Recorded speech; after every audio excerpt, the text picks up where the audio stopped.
People of the world, welcome to Marketing as a Foreign Language, episode 237. It's everything you could possibly want. In an episode, did you know that my guest today has written multiple books? If you are going to be an entrepreneur and you're going to be any good at it, turns out you got to do the grind, the Duford grind. Duford? Anyway, David's going to be on the show today. He's going to be talking to us about the number of books he's written, but he's made a decision, I would say a calculated and intelligent one, to make a virtual insurance agency where he teaches other agents how to do what you do. Mortgage brokers, insurance agents, realtors. There's a lot of folks in these particular industries who do not succeed, okay? I'm gonna keep it 100 with you. There's a lot of people who are like, you know what, I'm gonna be a real estate agent. They flunk out. A lot of people who are like, you know what, I don't know what else to do. I'm gonna sell insurance. They flunk out. So if you are really going to succeed in this space, and I know a lot of insurance agents that do succeed, that do well, you need to know what you're doing and how are you gonna do that if you don't learn.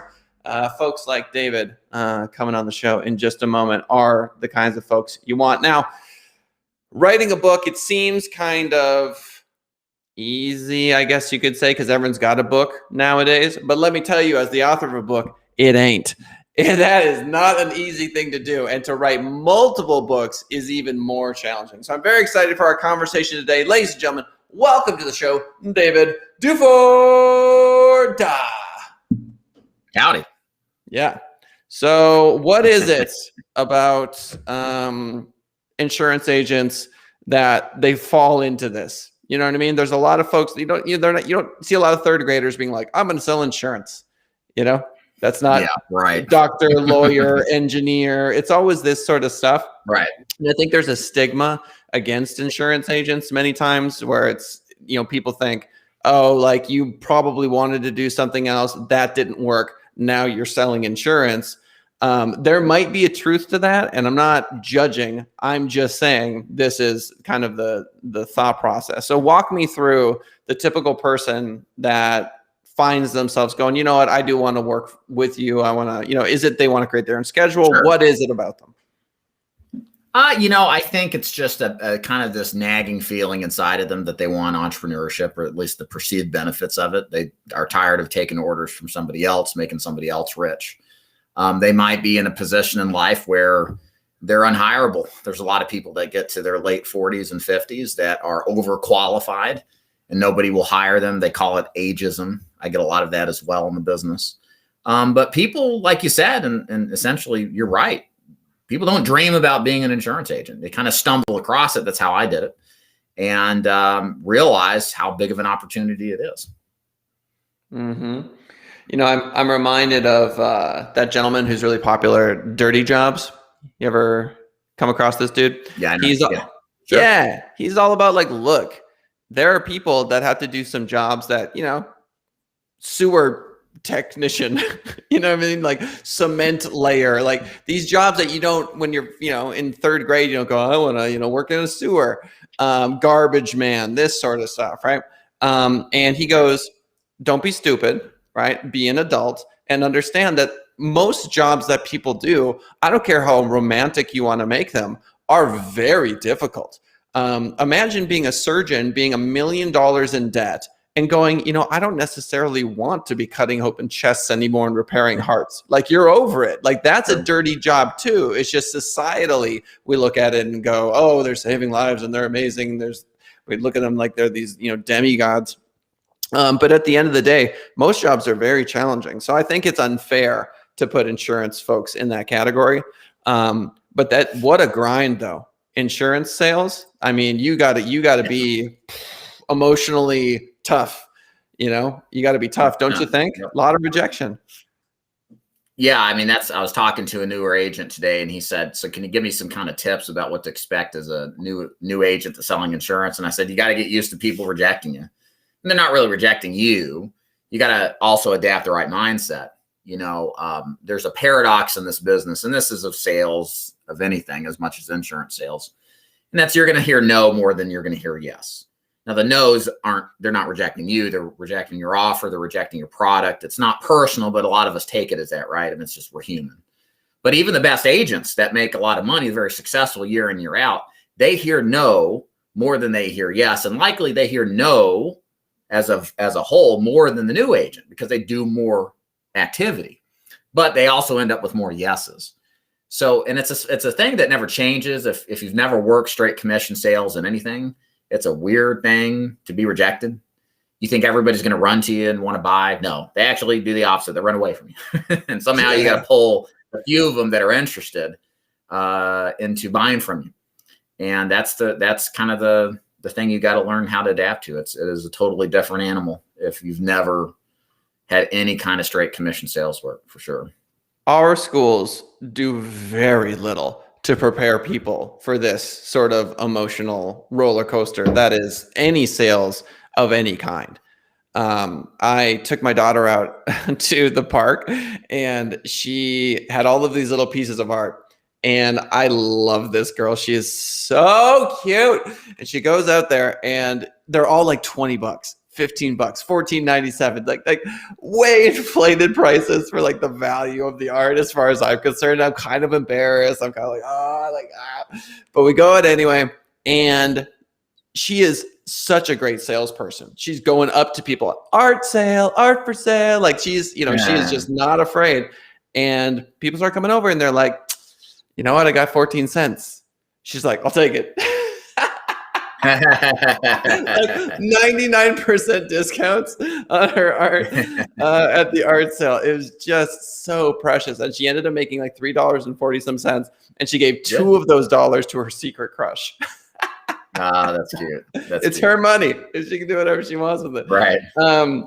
But I'm reminded of that. It's not personal, but you know what else isn't personal? Getting a gut punch from the boxer that you're in the ring with. It's not personal. Yeah, it's true. It's not personal. I'm gonna punch you in the nose. Still sucks. It's not personal, bro. I was playing basketball the other day, dude. Just shooting a three over you, making you look stupid. It's not personal. So yeah, I mean, insurance agents don't get enough credit for the emotional fortitude it takes to do that job. Agreed. Yeah, it's a that's really, we talk about the competition in this business, how much you have to worry about your competition. And really the only competition is the guy that looks back at you in the mirror. It's not the other agent that you're trying to, fight for the same client for. That's rarely an issue, at least in our line of business. Mm-hmm. It's what goes on in your head that typically is the biggest obstacle to whether you're going to be successful or not. Obviously, you got to have training. You have to have a system. We talk a lot about systems, like marketing systems and sales systems and stuff. But beyond that, it's all the head garbage you got to get through. And we all have it. There's nobody that's immune from it. And the person who can manage that the best usually is the one that's going to have the best outcomes, for sure. Right. So do you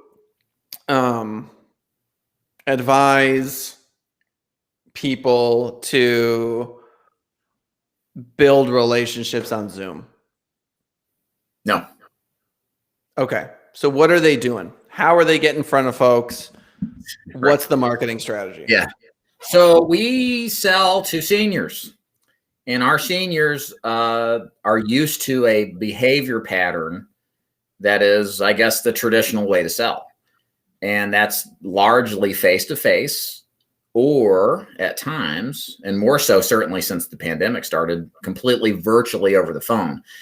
I have nothing wrong with Zoom, but you have to understand that it's not all seniors. There's a lot of seniors in our specific market we work that they could not figure out how to FaceTime. They could not figure out how to electronically DocuSign something. And you requiring your client to do something like that is going to cost you money.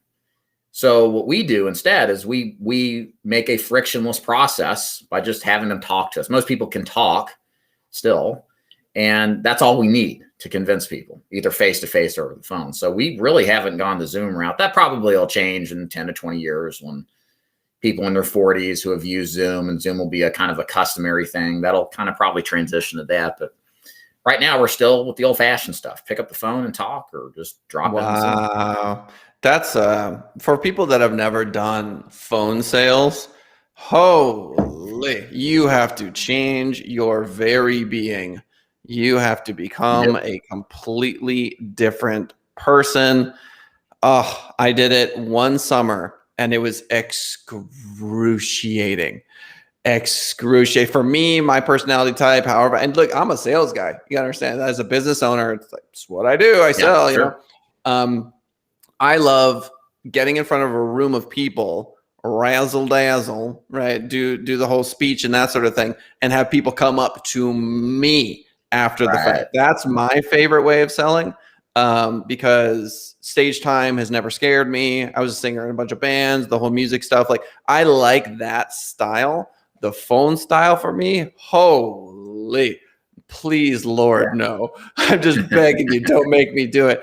And that's my own issue, right? You're probably like a total ninja on the phone.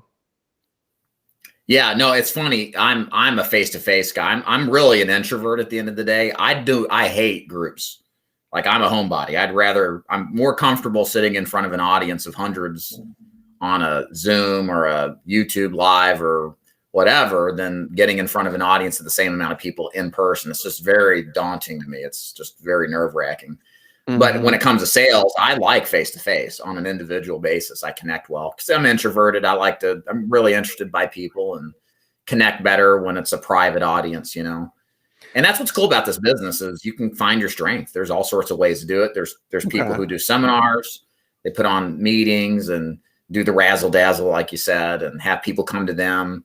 You can do the telesales thing. You can do the face-to-face thing. There's so many different opportunities in business. It's awesome. You just got to figure out what your strengths are. And That's true. That's true. So let's try to dive into why it is that you prefer face to face. So let's go all the way back. You were born where? Chattanooga. Well, Nashville, Tennessee is where I was born. All right, so Tennessee. Did your parents stay together? Did you have like white picket fence? So my mom and dad divorced when they were 3. When I was 3. Yeah. When you were 3. Right. Okay. Right. Very normal, very sort of common stuff. So did your dad stick around during those early years or did he go? No, he's gone. I was basically abandoned probably most of my teenage years. And even now my dad and I are on good terms. So it's kind of in and out kind of thing. Okay. There's a through line for me with folks that didn't have both parents and teaching.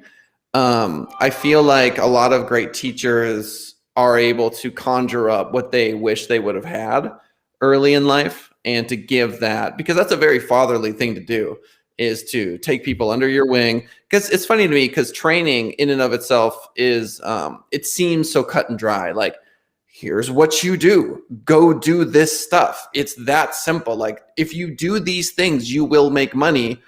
What's the rest of the 98% of the conversation we're supposed to have? And the 98% is parenting. Pretty much. It's, what I'm saying? So do you ever feel like you're not called to teach, but you're kind of motivated because you knew growing up what would have been nice to have and you didn't have? I don't think there's a direct, if there's a motivation that comes from my family situation, it's that my father, it's kind of interesting. I grew up I look at myself as like a working class background. I grew up, my mom's a nurse, just her, she supported the family, me and my brother. Right. And my father, though, very wealthy, very successful, had a very successful business, sold out in his mid-40s. So I kind of lived in this weird juxtaposition. Like, I knew what it was like to be working class, but I knew what it was like to be very wealthy and rich. Wow. And I kind of saw both worlds. And so I've always been really motivated. I like working hard. I've always was like that before my father came back in my life in my teenage years. But I certainly was motivated to see what he was able to accomplish as a business person. And that, I think, influenced me to be a business person myself, because we want to measure up to our fathers. I'm sure some of that psychology was there. I don't know if it's necessarily why I went into mentoring or training, but certainly getting in the business, getting into this line of work was certainly, there was a fire started because of probably seeing what that was like on some level. Yeah, that's fascinating to me. So typically, in those sort of divorce situations, the father isn't super, wealthy or super successful, at least in the stories I tend to hear. So that's an interesting differentiator. So what did he do that he was so successful? He sold, dad worked for a chemical company locally here. And when mom and dad divorced, he left town, went to Atlanta, and started a little one-man shop manufacturing chemicals, selling to little poultry manufacturers, right? So he just started growing. And again, I'd learn all this later in life. And he turned his little one-man shop into several hundred people manufacturing, a couple of manufacturing locations, sold to Pilgrim's Pride, some of these organizations that, mass produce chicken, that was his niche, was sanitization to clean the poultry factories, slaughterhouses and stuff. Whoa. And he sold out to Ecolab, which is a huge, if you're in the chemical business, Ecolab. Yeah, he sold out right before the 2008 crash, which was that's the dream. That's the dream. It is, yeah. Sell and make 5 million or whatever. Well, that's fascinating to me. So for you, there isn't much of a nurture argument, right? It's not like he was around and you saw him all the time. You spent all this time with him, and he like took you under his wing, and he's like, this is what sales is, son. And he has a very like Simba Mufasa sort of vibe. This will one day be yours. That didn't seem to be the case. And yet here you are, and you're not just a typical insurance agent. I've written multiple books, and I have all of these people who take trainings from me, and that's different. You know what I mean? Like what you're doing is significantly different. So genetics, are we making a genetics argument that's just in the blood? I'd say so on some level. I mean, my not only my father was an entrepreneur, but my grandfather ran a industrial HVAC company in Detroit back in the 60s. Did well, upper middle class, I'd say, by the end of it. Retired comfortably. My father, my Uncle Dave, he was one of the originators of XM radio. He was an executive programmer. He also worked for Air America. I don't know if you remember them. Air America was like the answer to Rush Limbaugh, the liberal answer. There's some personalities some of you guys will remember. He was programmer on it. Al Franken was host on the show. Oh, okay, sure. Yeah, it was great. So yeah, it is in the blood. It certainly is. So there's some sense of, I think, obligation to succeed, because the men in my family have as well. So, but I've never been pressured to achieve anything in life. Internally, though, I mean, I think, my dad died when I was 2. And so he only made it to 35 years old. And even if your dad isn't in the picture, it still has a profound impact on, because I'm like, am I going to die at 35? Like, what was going on in his life that he's crazy? And like, did he kill himself? Was it a heart attack? Like, there's so many questions that will never be answered.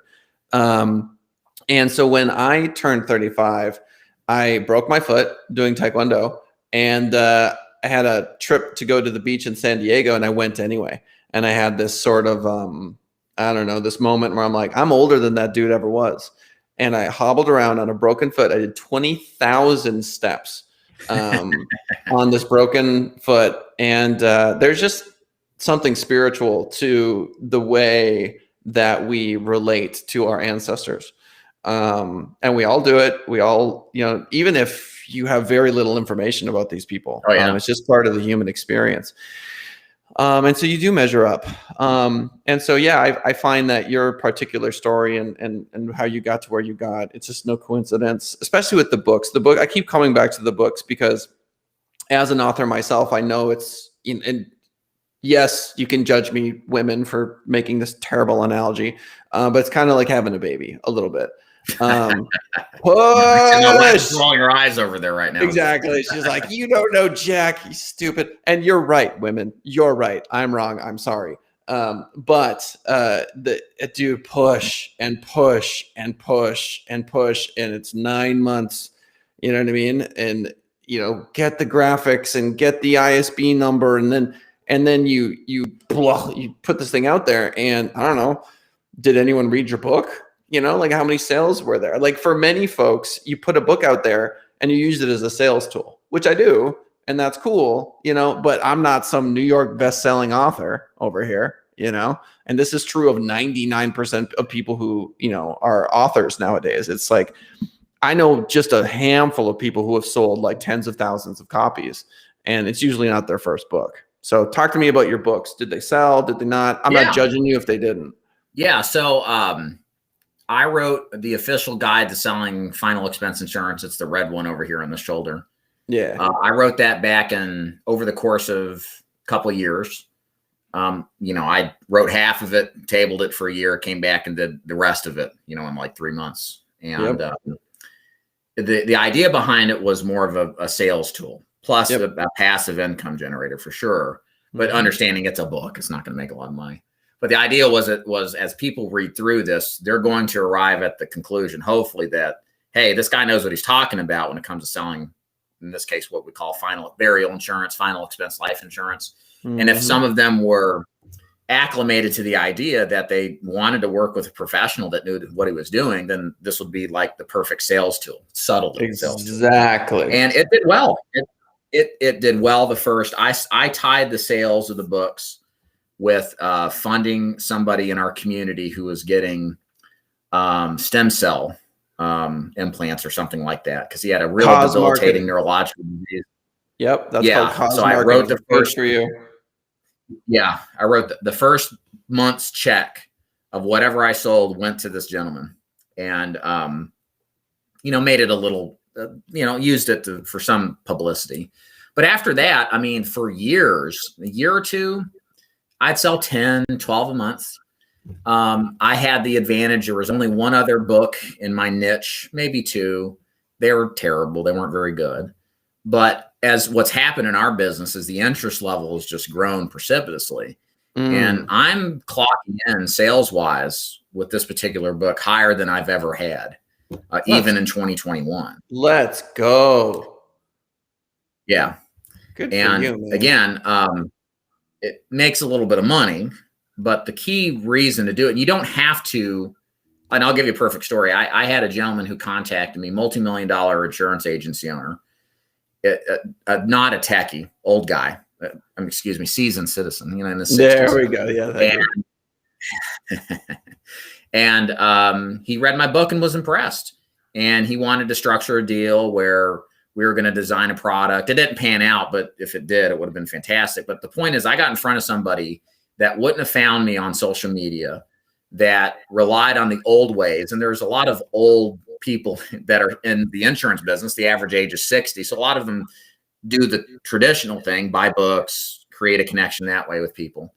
And I got an opportunity for something I would have never had if they just found me on YouTube or some, Google searched article. So it's huge. And even in 2021, when nobody reads books and everybody's reading blog posts, if they read it all, if you wrote the book, you're still considered the expert.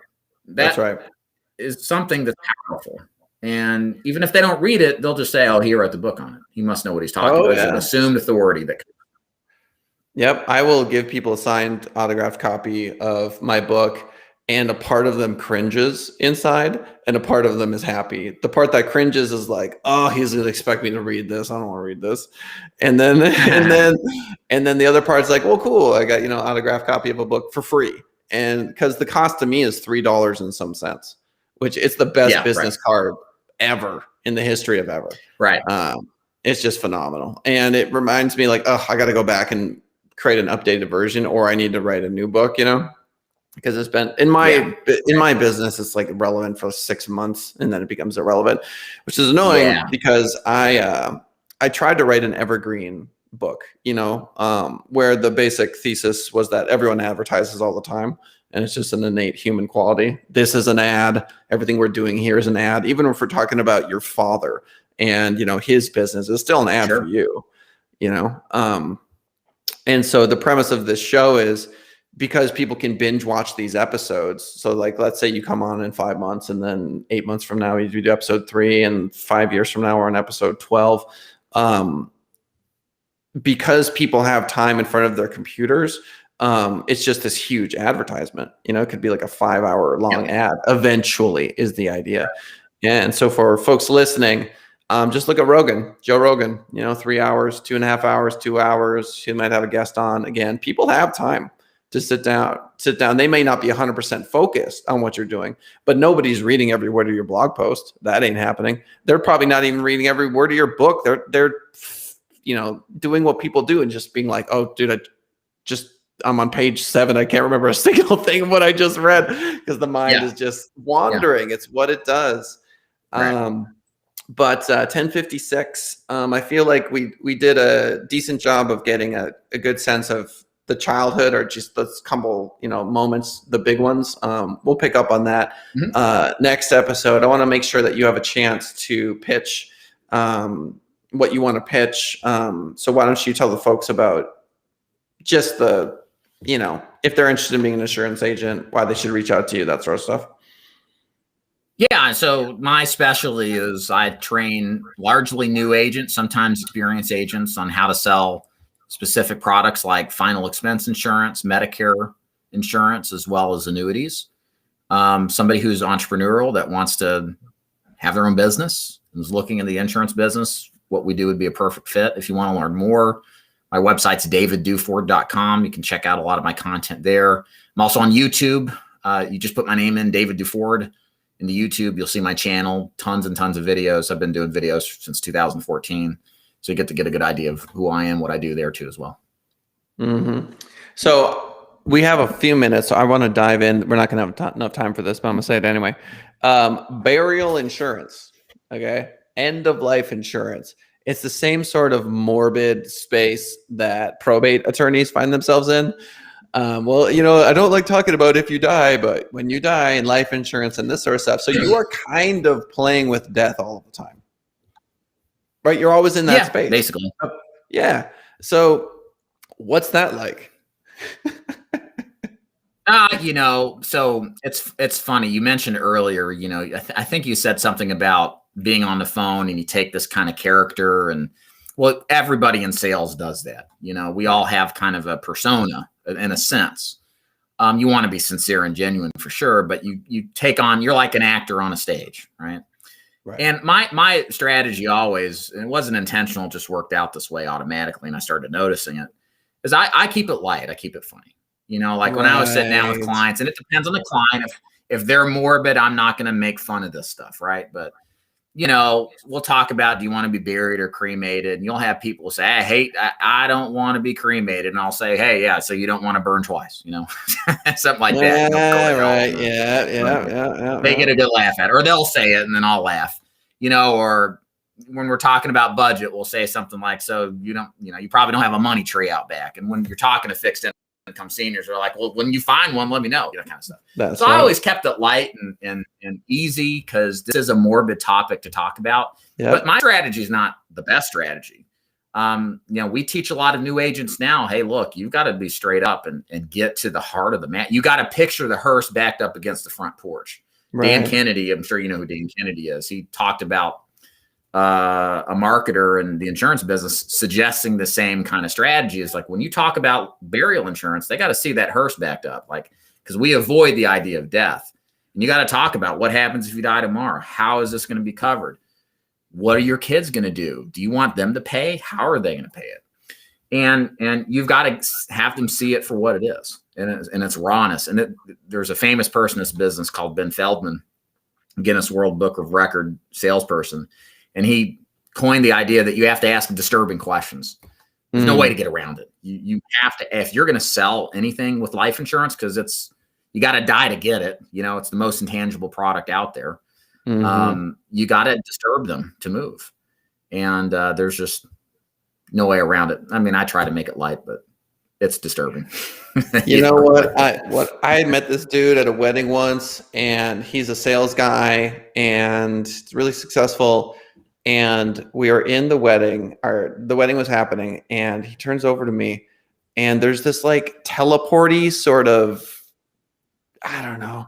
He basically got me to crack up, and I could not for the life of me stop. I could not. I was dying. There was no way out. It was right in the middle of the ceremony. And I swear the bride was looking at me like giving me the death glare. Cause I just, oh my God, this guy, he was so funny. And after the wedding was over, I was like, oh, you are the worst human in the history of humanity. How dare you do that to me, dude? You're the worst. And he kept egging me on too. Like I was cracking up and he kept pushing. And point is, he's like, well, that's how I sell, like this is his craft. Yeah. And he just gets people to laugh and he ingratiates himself. So anyway, ladies and gentlemen, marketing as a foreign language, 10:30 a.m. Pacific Standard Time every Monday through Friday on iTunes and Spotify, as well as youtube.com/Send It Rising. Why Send It Rising? Because that's the name of the ad agency that I own. I want to make sure David has the final word. David, words of wisdom for our fine friends. Focus, focus, focus. If you guys want anything extraordinary in life, you have to put your blinders on and you have to go all in.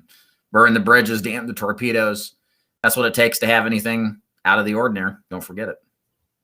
Yes, sir. Thank you, sir. All right. We'll see y'all for the next episode. Bye for now.